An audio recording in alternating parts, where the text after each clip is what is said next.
Епидемијата на морбили може да го одложи почетокот на второто полугодие, па наместо на 21 јануари основците да тргнат подоцна на училиште. Се зависи од тоа дали ќе продолжи да се шири епидемијата, вели министерот за образование Арбер Адеми. Тој додаде дека следат ситуацијата на терен и ќе превземат соодветни мерки. А нема да се одложи почетокот на учебната година? Ја следиме ситуацијата и според ситуацијата и ќе преземеме мерки. Министерот за образование истакна дека во координација со Министерството за здравство и со Министерството за труд и социјална политика бараат законско решение за да се поттикне вакцинирањето на децата.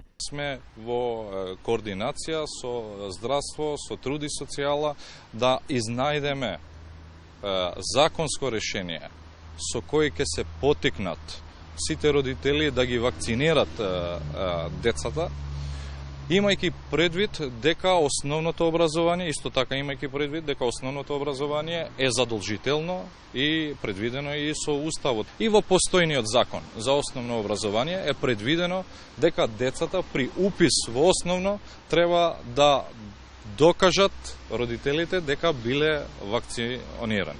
Во меѓувреме, морбилите во главниот град не престануваат да се шират. 7 деца со симптоми на мали сипаници на возраст од 2 години од Скопско Ново Лисиче се примени на инфективна до 15 часот. Сите се од иста градинка.